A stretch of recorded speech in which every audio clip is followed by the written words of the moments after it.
أعوذ بالله من الشيطان الرجيم. بسم الله الرحمن الرحيم. الحمد لله رب العالمين الرحمن الرحيم مالك يوم الدين إياك نعبد وإياك نستعين اهدنا الصراط المستقيم صراط الذين أنعمت عليهم غير المغضوب عليهم ولا الضالين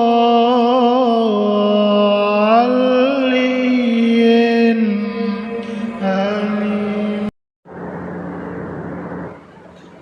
السلام عليكم ورحمة الله تعالى وبركاته. أعوذ بالله من الشيطان الرجيم. بسم الله الرحمن الرحيم. الحمد لله رب العالمين. اللهم صل على سيدنا محمد عدد ما في علم الله صلاة دائمة بدوام ملك الله. الله سافي الله كافي الله وافي رب معافي. أما بعد فقد قال الله تعالى في القرآن العليم كل من عليها فان. وقال رسول الله صلى الله عليه وسلم من قرأ آية الكرسي في دبر كل صلاة مكتوبة لم يمنعه من دخول الجنة إلا أن لا أن يموت. صدق الله العلي العليم.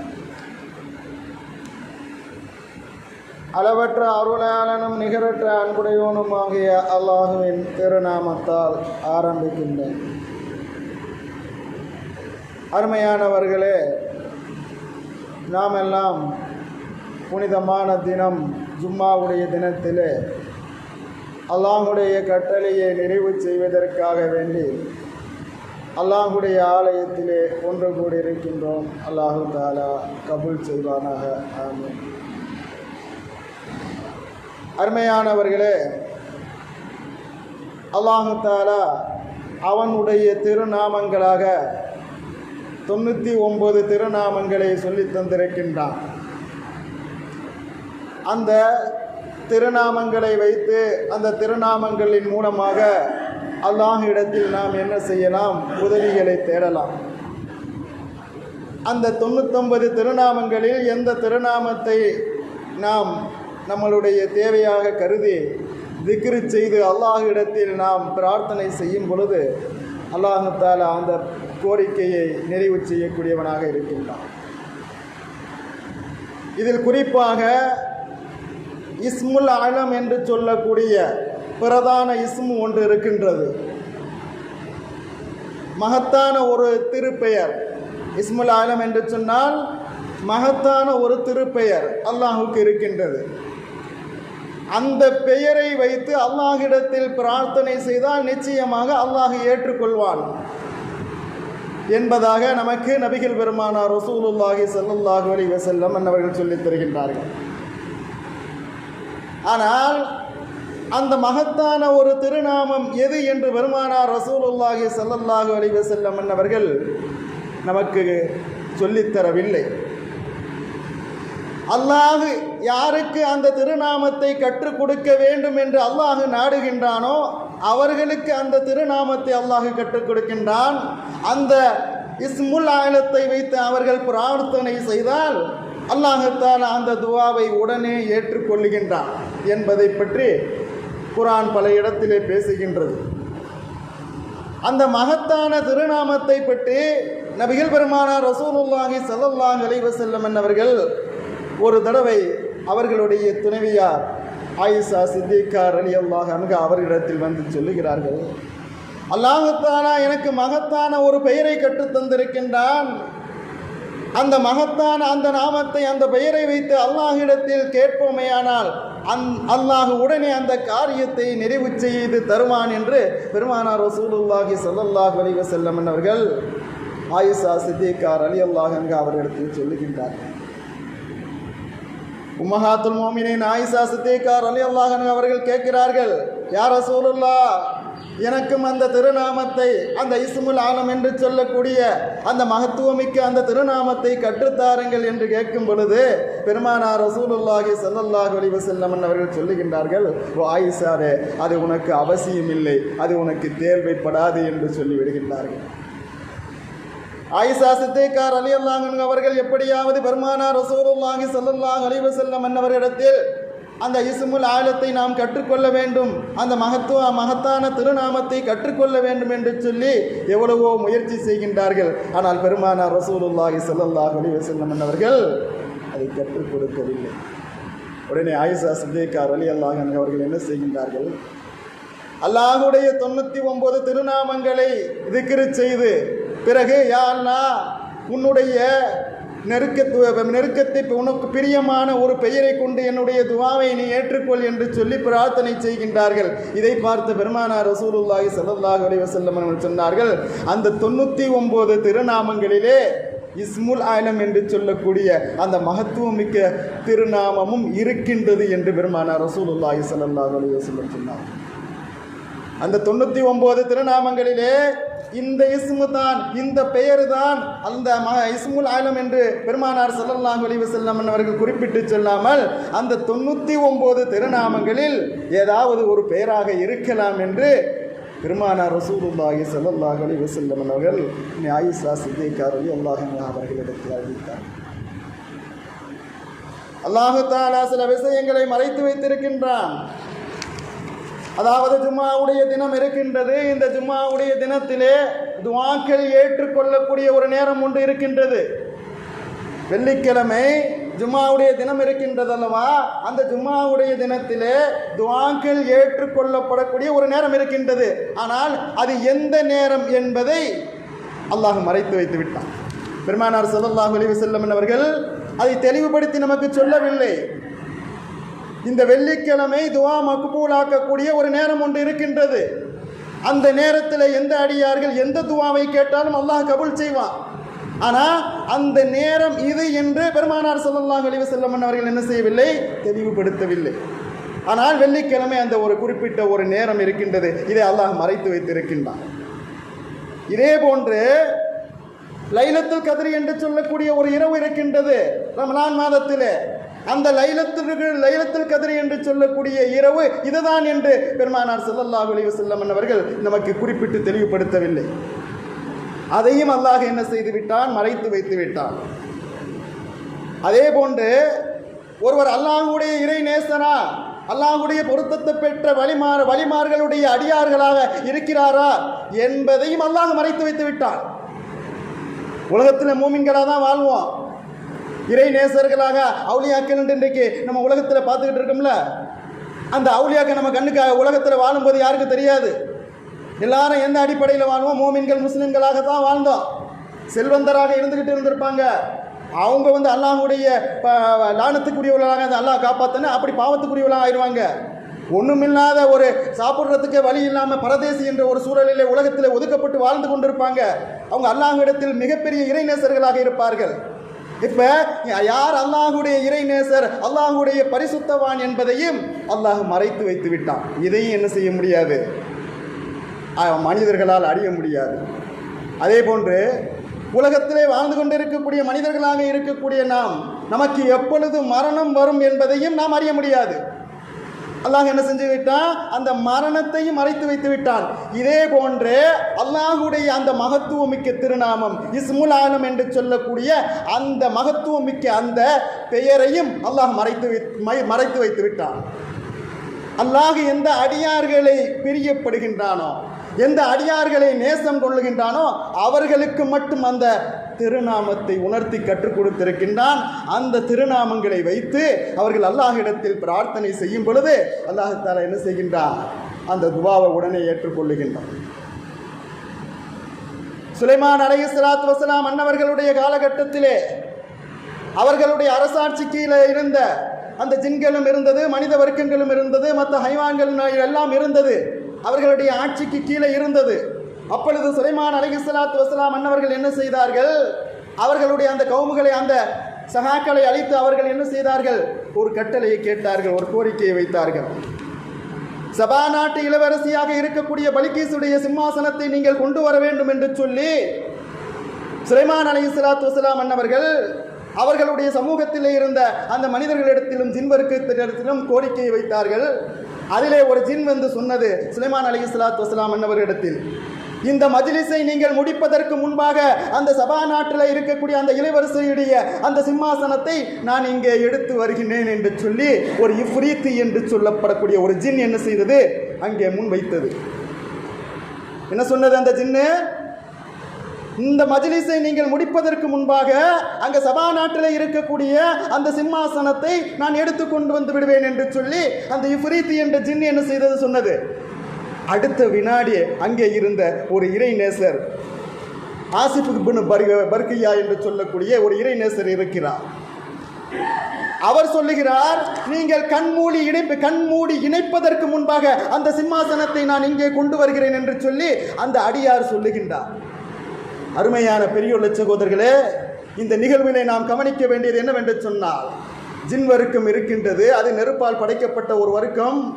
அது காத்திலே செல்லும், அது விரைந்து சென்று என்ன செய்தோம்?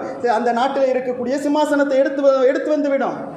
ஆனால் ஒரு இறை அடியாராக, ஒரு மனிதராக, மண்ணால் படைக்கப்பட்ட ஒரு மனிதராக இருந்த ஒரு அந்த அடியாரும் அந்த சமூகத்திலே, அந்த தர்பாரிலே இருக்கிறார். அவர் என்ன சொல்லுகிறார்? உங்களுடைய கண் இமைத்து மூடுவதற்கு முன்பாக அந்த சிம்மாசனத்தை நான் கொண்டு வந்து விடுவேன் என்பதாக அந்த ஆசிப் இப்னு பர்கியா என்பவர் சொல்லுகின்றார். அந்த நேரத்தில் சுலைமான் அலைஹிஸ்ஸலாத்து வஸ்ஸலாம் அவர்கள் என்ன செய்கின்றார்கள்? அனுமதி கொடுக்கின்றார்கள்.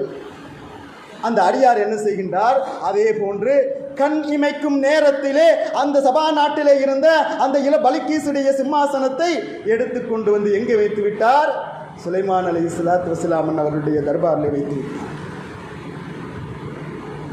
இது ஏதோ கதையில் உள்ளதை படிச்சுட்டு சொல்கிறோம்னு நினச்சிக்கிறவானோ, குர்ஆன்ல அல்லாஹ் பேசுகிறான். இப்பேற்பட்ட ஆற்றல்களை அல்லாஹு தஆலா அடியார்களுக்கு கொடுத்திருக்கின்றான், இறைநேசர்களுக்கு கொடுத்திருக்கின்றான், நபிமார்களுக்கு கொடுத்திருக்கின்றான். நபிமார்களுக்கு கொடுக்கப்பட்ட விஷயத்தை அல்லாஹ் குர்ஆன்ல பேசும் பொழுது மௌஜிசா என்று பேசுவான். இறை அடியார்களான அவுலியாக்கள், சாலிஹீன்களுக்கு இந்த மாதிரி ஒரு நிகழ்வை கொடுத்திருக்கிறான் என்று சொன்னால் அதற்கு கராமாத்து என்பதாக நமக்கு அந்த முஃபஸ்ஸிரீன்கள் சொல்லித் தருவார்கள். இந்த இரண்டு நிகழ்வுகளும் அல்லாஹுவால் நடத்தப்படுகின்றது. அந்த சம்பவத்துடைய அந்த ஆயத்திலே முஃபஸ்ஸிரீன்கள் நமக்கு சொல்லித் தரும் பொழுது அந்த ஆசிப் இப்னு பர்கியா என்று சொல்லக்கூடியவருக்கு அல்லாஹு தஆலா இஸ்முல் ஆலத்தை கற்றுக் கொடுத்திருந்தான் என்பதாக முஃபஸ்ஸிரீன்கள் அந்த ஆயத்துடைய விளக்கமாக நமக்கு சொல்லித் தருகின்றார்கள்.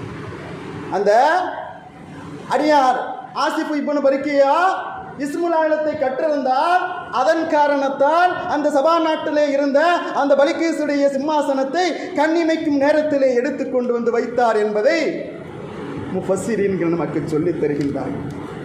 இதுவெல்லாம் எதன் மூலியமாக நிகழ்த்தப்பட்டது என்று சொன்னால் அந்த இஸ்முல் ஆலம் என்று சொல்லக்கூடிய அந்த மகத்துவமிக்க அந்த உன்னதமான திருநாமத்தால் நடத்தப்பட்டது என்பதை முஃபஸ்ஸிரீன்கள் நமக்கு தெளிவுபடுத்துகின்றார்கள். இன்னொரு தடவை பெருமானார் ரசூலுல்லாஹி ஸல்லல்லாஹு அலைஹி வஸல்லம் என்கிற இடத்தில் ஒரு சஹாபி கேட்கிறார், யா ரசூலுல்லாஹ், இஸ்முல் ஆலம் என்று சொன்னால் என்ன?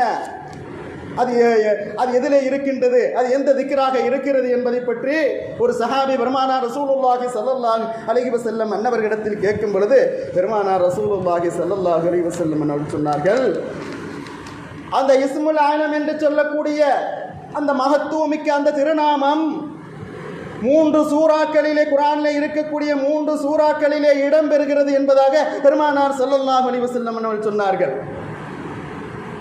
அந்த மகத்துவமிக்க அந்த உன்னதமான அந்த இஸ்முல் ஆலம் என்று சொல்லக்கூடிய அந்த மகத்துவமிக்க அந்த பெயர் குர்ஆனிலே இருக்கக்கூடிய 114 சூறாக்களிலே 3 சூறாக்களிலே இடம்பெறுகிறது என்பதாக பெருமானார் ரசூலுல்லாஹி ஸல்லல்லாஹு அலைஹி வஸல்லம் அவர்கள் சொல்லிவிட்டு சொன்னார்கள்,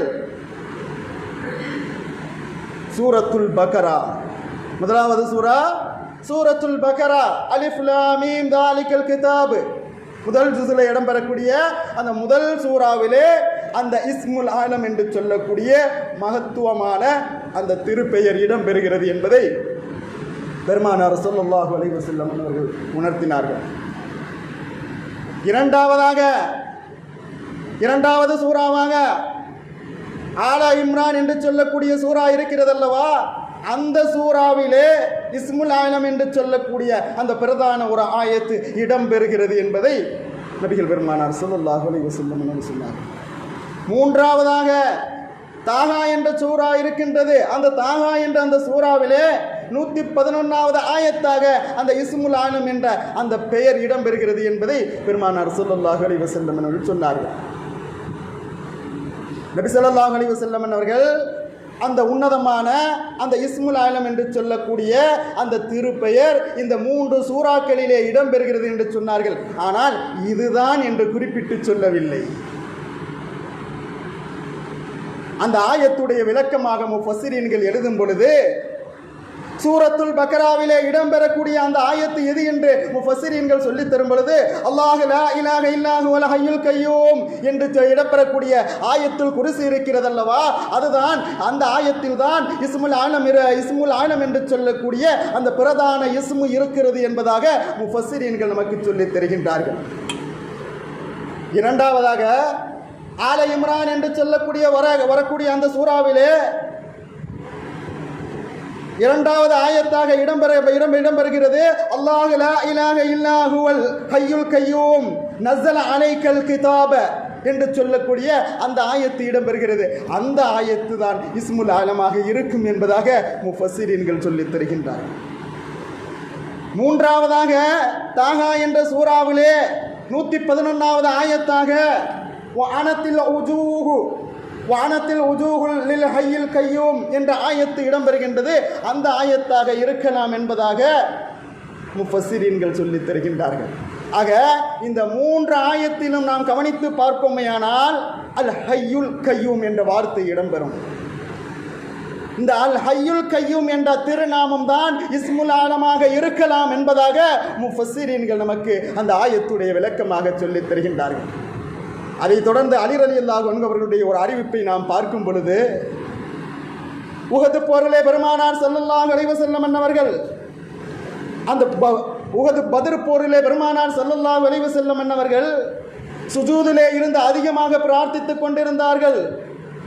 அந்த பிரார்த்தனையிலே அதிகமாக பெருமானார் ஸல்லல்லாஹு அலைஹி வஸல்லம் அவர்கள் அல் ஹய்யுல் கய்யூம் யா ஹய்யுல் கய்யூம் என்று சொல்லக்கூடிய அந்த திருநாமத்தை அதிகமாக அவர்கள் திக்ர் செய்து அல்லாஹ்விடத்தில் பிரார்த்தனை செய்தார்கள். அதன் காரணத்தாலே அல்லாஹ் தஆலா பத்ர் போர்க்களத்திலே வெற்றியை கொடுத்தான் என்பதாக ஹஜ்ரத் அலி ரலியல்லாஹு அன்ஹு அவர்கள் நமக்கு சொல்லித் தருகின்றார்கள். ஆக முஃபஸ்ஸிரீன்களுடைய விளக்கத்தின் பிரகாரம், சஹாபிகளுடைய அந்த ஒரு கணிப்பின் பிரகாரம் இஸ்முல் ஆலம் என்று சொல்லக்கூடிய அந்த திருநாமம் அல் ஹய்யுல் கய்யூம் யாதல் ஜலாலி வல் இக்ராம் என்பதாக இருக்கும் என்பதாக ஏகோபித்த முடிவாக சொல்லித் தருகின்றார். ஆக அருமையான பெரியுள்ள சகோதரர்களே, அந்த மகத்துவமிக்க அந்த திருநாமத்தை நாம் மொழிந்து அல்லாஹ்விடத்தில் பிரார்த்தனை செய்யும் பொழுது அந்த பிரார்த்தனைகள் நிச்சயமாக மக்பூலாக்கப்படுகிறது. அன்னை ஆயிஷா சித்திகா ரலியல்லாஹு அன்ஹா அவர்களுக்கு அந்த இஸ்முல் ஆலத்தை ஏன் பெருமானார் ஸல்லல்லாஹு அலைஹி வஸல்லம் அவர்கள் கற்றுக் கொடுக்கவில்லை என்று சொன்னால், அந்த பிரதானமான அந்த இஸ்முல் ஆலத்தை நீங்கள் இந்த உலகத்துடைய அற்ப காரியத்துக்காக நீங்கள் பயன்படுத்துவீர்களானால் அந்த இஸ்முக்கு உரிய அந்த பவர், அந்த இஸ்முக்கு உரிய ஆற்றல் இல்லாமல் போய்விடும் என்பதை பெருமானார் ஸல்லல்லாஹு அலைஹி வஸல்லம் அவர்கள் சொல்லித் தருகின்றார். ஆக அந்த உன்னதமான மகத்துவமிக்க அந்த இஸ்முல் ஆலம் என்று சொல்லக்கூடிய அந்த இஸ்மை அல்லாஹ் எந்த அடியார்களுக்கு காட்டிக் கொடுக்க விரும்புகின்றானோ அவர்களுக்கு அல்லாஹ் காட்டிக் கொடுக்கின்றான். அந்த இஸ்மை அவர்கள் நலவுக்கு மட்டுமே பயன்படுத்தக்கூடியவர்களாக இருப்பார்கள். நலவை அல்லாமல் இரடுக்கு அந்த இஸ்முல் ஆலத்தை பயன்படுத்தினால் அல்லாஹ் என்ன செய்வான்? அந்த அடியாரை இந்த உலகத்திலேயே தண்டித்து விடுவான் என்பதை குர்ஆன் பறைசாட்டி கொண்டிருக்கின்றது. மூசா அலைஹிஸ்ஸலாத்து வஸலாம் அன்னவர்களுடைய கவுமிலே ஒரு அடியார் இருந்தார், ஒரு இறைநேசர் இருந்தார். இதுவெல்லாம் இன்றைக்கு நாம் இன்னொரு கருத்தை நான் பதிவிட நான் கடமைப்பட்டு இருக்கின்றேன். இன்றைய காலகட்டத்திலே வலிமார்களை புறக்கணிக்கக்கூடிய ஒரு சூழலிலே நாம் இருந்து கொண்டிருக்கின்றோம். குர்ஆனிலே வலிமார்களை பேசக்கூடிய சம்பவத்தை நான் உங்களுக்கு சொல்லிக் கொண்டிருக்கின்றேன். முதலிலே ஆசிஃப் இப்னு பர்கியா என்று சொல்லக்கூடியவர் மிகப்பெரிய ஒரு இறைநேசராக இருந்தால், ஹிதர் அலைஹிஸ்ஸலாம் என்று நாம் சொல்லிக் கொண்டிருப்போம், அவரும் மிகப்பெரிய ஒரு இறைநேசராக இருக்கின்றார். அதே போன்று மூசா அலைஹிஸ்ஸலாத்து வஸ்ஸலாம் அன்னவர்களுடைய கௌமிலே மூசா அலைஹிஸ்ஸலாத்து வஸ்ஸலாம் அன்னவர்கள் தூர் சீனா மலைக்கு செல்லும் முன்பாக அங்கே ஒரு அடியார் இருந்தார். அந்த அடியாரிடம் அந்த கௌமுகள் என்ன செய்தார்கள்? அந்த ஃபிரௌனுடைய கௌமுகள் இந்த மூசாவுக்கு எதிராக நீங்கள் துஆ செய்யுங்கள் என்பதாக சொன்னார்கள். அந்த அடியார் என்ன செய்கின்றார்? நபிமார்களுக்கு அல்லாஹ்வுடைய நபிக்கு எதிராக நான் துஆ செய்ய மாட்டேன் என்பதாக அவர் வலுக்கட்டாயமாக சொல்லுகின்றார். அந்த மக்களோ கேட்கவில்லை. நீங்களோ எங்களுடைய தலைவராக இருக்கிறீர், அந்த மூசாவோ நம்மளுக்கு எதிரியாக இருக்கிறார், அவருக்கு பாதகமாக நீங்கள் துஆ செய்ய வேண்டும் என்று சொல்லி அந்த அடியாரிடம் சொல்லுகின்றார்கள். அந்த அடியாரும் கடைசியில் ஒன்றும் செய்ய முடியாமல் சம்மதித்து என்ன செய்கின்றார்? துஆ செய்வதற்கு ஒரு மலையை தேடி செல்லுகின்றார். அங்கே மலைக்கு சென்று அந்த மலையிலே அமர்ந்து அவர் துஆ கேட்கிறார். எப்படி கேட்கின்றார்? யா அல்லாஹ், மூசா அலைஹிஸ்ஸலாத்து வஸ்ஸலாம் அன்னவர்களுக்கு நீ வெற்றியை கொடுப்பாயாக என்பதாக துஆ கேட்கின்றார். இந்த மக்கள் என்ன சொன்னார்கள்? மூசா அலைஹிஸ்ஸலாம் இதிலே தோல்வி அடைய வேண்டும், அதற்காக நீங்கள் பிரார்த்தனை செய்யுங்கள் என்று சொல்லி அழைத்து கொண்டு போய் என்ன செய்கிறார்கள்? விடுகின்றார்கள். ஆனால் அங்கே மூசா அலைஹிஸ்ஸலாத்து வஸ்ஸலாம் அன்னவர்கள் என்ன துஆ செய்கின்றார்? யா அல்லாஹ், மூசா அலைஹிஸ்ஸலாத்து வஸ்ஸலாம் அன்னவர்களுக்கு நீ வெற்றியை கொடுப்பாயாக. கடைசியில் அந்த மக்கள் எல்லாம் திகைக்கின்றார்கள். நாம் கேட்க சொன்ன துஆ என்ன, இந்த இடத்துல கேட்கக்கூடிய துஆ என்ன, உடனே இவருடைய இந்த துஆ ஏற்றுக்கொள்ளப்படுமே என்று சொல்லி அந்த மக்கள் எல்லாம் பீதியில் இருந்து கொண்டு இருக்கின்றார்கள். கடைசியில் அந்த அடியார் வந்து சொல்லுகின்றார், நீங்கள் துஆ செய்ய சொன்னீர்கள், நான் துஆ செய்தேன். ஆனால் என்னுடைய எண்ணம், என்னுடைய நியத்து எப்படி இருந்தது என்று சொன்னால், மூசாவுக்கு எதிராகத்தான் நான் துஆ செய்ய சென்றேன். ஆனால் அங்கே நான் துஆ கேட்கும் பொழுது என்னை அறியாமலே மூசாவுக்கு யாரெல்லாம் வெற்றியை கூடி என்று நான் துஆ கேட்டு விட்டேன் என்று சொல்லி அந்த அடியார் சொல்லுகிறார். அந்த சொன்ன அடியார் கடைசியாக நான் அல்லாஹ்வுக்கு பாவியாக ஆகிவிட்டேனே, அல்லாஹ்வுடைய நபிக்கு புறம்பாக நான் துஆ செய்து விட்டேனே என்று சொல்லி அங்கலாய்த்து அழுது கொண்டிருக்கின்றார். அவருடைய நாவு என்ன செய்யப்பட்டது? நாய்க்கு எவ்வாறு தொங்கிக் கொண்டு இருக்கின்றதோ அதே போன்று அந்த அடியாருடைய நாவு தொங்கிக் கொண்டாகிவிட்டது. அவரால் மீண்டும் என்ன செய்ய முடியலை? உலகத்திலே பேச முடியவில்லை. எந்த உச்சாடானத்தையும், எந்த பேச்சுகளையும், எந்த வார்த்தைகளையும் அவரால் சொல்ல முடியவில்லை. அதே நிலைமையில் இருந்து அவர் மரணிக்கப்பட்டார் என்ற சம்பவத்தை குர்ஆனிலே அல்லாஹ் சொல்லித் தருகின்றான். ஆக அருமையான பெரியோர் சகோதரர்களே, அந்த மகத்துவம் மிக்க அந்த இஸ்முல் ஆலத்தை எதற்காக பயன்படுத்த வேண்டும் என்பதை அல்லாஹ் சொல்லித் தரும் பொழுது அது நன்மைக்கு மட்டுமே பயன்படுத்தக்கூடியதாக இருக்க வேண்டும். அது தீமைக்கு பயன்படுத்தினால் அந்த அடியார்களுக்கே தண்டனையாக ஆகிவிடும் என்பதை தான் அல்லாஹ் தஆலா அந்த சம்பவத்திலே சொல்லித் தருகின்றான். ஆக அருமையான பெரியோர் சகோதரர்களே, முஃபஸ்ஸிரீன்களுடைய யோகோபித்த கருத்து யா ஹய்யு யா கய்யூம் யாதல் ஜலாலி வல் இக்ராம் என்ற வார்த்தையில் தான் இஸ்முல் ஆலம் இருக்கிறது என்பதாக யோகோபித்த கருத்தாக முஃபஸ்ஸிரீன்கள் சொல்லித் தருகின்றார்கள். அந்த இஸ்முக்களை நாம் பயன்படுத்தி அல்லாஹ்விடத்தில் பிரார்த்தனை செய்யும் பொழுது அல்லாஹு தஆலா அந்த துஆவை ஏற்றுக்கொள்ளுகின்றான்.